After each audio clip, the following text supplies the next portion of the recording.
Good evening, everyone, and welcome back to the Wine Investigators. Tonight we are talking wine pairings.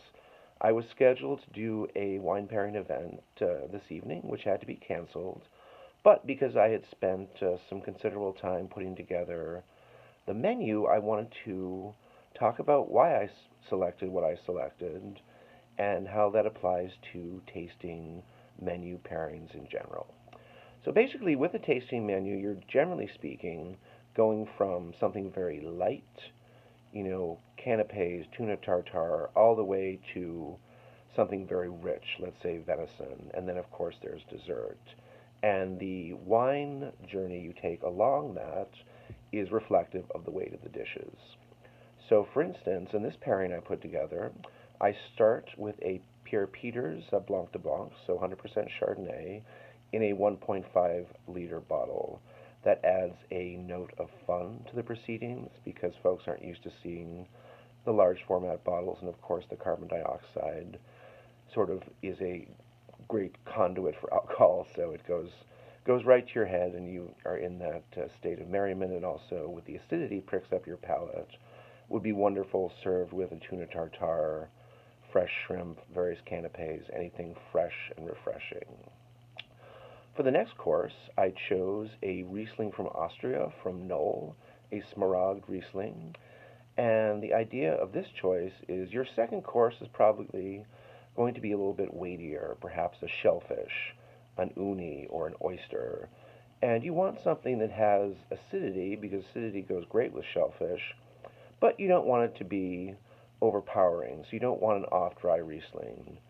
A nice dry Riesling, in this case also in a 1.5 liter format, so it adds a little drama, and the folks are not used to seeing the large Austrian or Alsace bottles are in for a treat. It's kind of fun, adds a note of fun to it, and that's, of course, an important part of any tasting menu in terms of both food and beverage. It's supposed to be fun. It's supposed to elicit curiosity and excitement. For my next wine selection, we go to Chateauneuf du Pape. Most of us are more familiar with the red, but we're seeing increased plantings in Chateauneuf du Pape in the southern Rhone of white varietals. In particular, Clairette, which in the blend I chose is going to bring some freshness to the Roussanne and Grenache Blanc, both of which are more ponderous, both high in acidity and high in alcohol. Clairette is high in alcohol, and you can be lower in acidity if it's picked late, but if you pick it at the right time, it's very fresh and it adds some vitality. This would be sort of a point in the progression where Chardonnay would be very logical because Chateauneuf du Pape Blanc has the acidity and the body and the weight. It pairs very nicely like a Chardonnay would. And for a course like this, you'd be thinking, butter poached lobster, quail, something rich but still on the lighter end of that meat, shellfish, fish, and game spectrum. For the next course, I chose a Volnay from Domaine de Comte Lafon. Great winemaker. And even though it's a village level, if you're dealing with a great producer, you're going to get a great product, especially if they have holdings in Premier or Grand Cru areas and they have the winemaking know-how that goes with it. At this point in a pairing, you're thinking about, you're getting into your meats at this point. So we might be talking about pork, we might be talking about a richer preparation of salmon, and Pinot Noir can be overwhelmed. You don't want most Pinot Noir with steak, but with your white meats, even with a lighter preparation of lamb, Pinot Noir, and particularly Burgundian Pinot Noir, is going to be a really lovely companion. The next course, I chose a Leonetti. This is a Cabernet Sauvignon from Walla Walla Valley. It was a 2011 vintage. And the idea with this is you have some age on it, so that adds complexity and depth and kind of smooths the edges of the wine. But the cool climate of Washington State, to me, makes incredible Cabernets and Cabernet blends. In this case, the dominant grape is Cabernet, followed by Merlot, and then a little bit of Petite Verdot, as well as Cabernet Franc. For a rich final savory course, my choice was the Jean-Louis Chave Saint-Joseph 2016.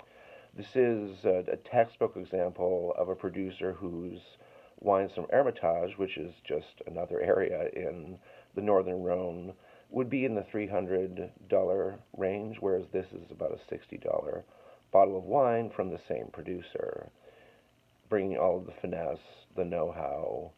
That he's a legendary Rhone producer. And Saint Joseph for me has always been a go-to for affordable, relatively speaking, really great quality Rhone wine. And with a big Syrah like this, you can pair venison, you could even pair wild boar, anything really kind of rich, goose. And this would bring us to the dessert course. Often folks will do both a Sauternes style wine for fruit-based desserts and or for the chocolate desserts, a port, a Madeira, a Bonule. In this case, I assumed we'd be doing one dessert, so I chose a really great dessert wine that is called Raymond Lafon. Kind of blanked on that one. The property is located between Chateau d'Yquem, which is the most legendary and very, very expensive dessert wine from Bordeaux, and also Chateau Soudereau, which is highly rated and also on the pricey side. So this bottle would have been about 59 bucks, and Chateau d'Yquem same year was 400 something.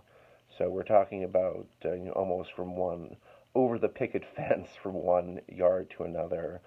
And the gentleman who bought this chateau in 1972 was the former technical director at Chateau d'Yquem. This is a very concentrated, sweet style of wine. Obviously, chocolate, nuts. It's a little, it would be just sort of sucrosy, but with fruit and fruit-based desserts, creme brulee, anything creamy, anything fruity, your passion fruit tarts. This will be, a really beautiful combination. So you can see we've moved from a sparkling, lighter wine, all the way to a big, powerful Syrah, and then we finish off with a very refreshing, subtle and yet sweet Sauternes style wine. And that's kind of the classic way of doing it. There are, a million different ways to approach a tasting menu. One thing I found really interesting years ago, dining at Alinea, is at one point we moved into the dessert part of the menu and then back into savory. And so that takes quite a talented mind behind a wine program to kind of take you on that ride. And that really is the goal, is to, stimulate the senses and to sort of excite the imagination. When I thought about doing this segment, I was thinking, well, I'm not going to be tasting any of these because I'm not in possession of them. And, you're not going to see the labels, but it's much more about the idea. And I think imagination is probably the biggest gift you can bring to wine making, wine drinking, and wine appreciation. You think of tasting notes, it's all about imagination. I remember the first time I tasted a gooseberry, and I was like, okay, this is amazing. This is like a fruit that tastes like New Zealand Sauvignon Blanc. So, it's evocative. Imagination really helps you love wine. So you're just going to imagine that you've enjoyed all of these selections paired with delicious food. Happy New Year's to you all, and good night.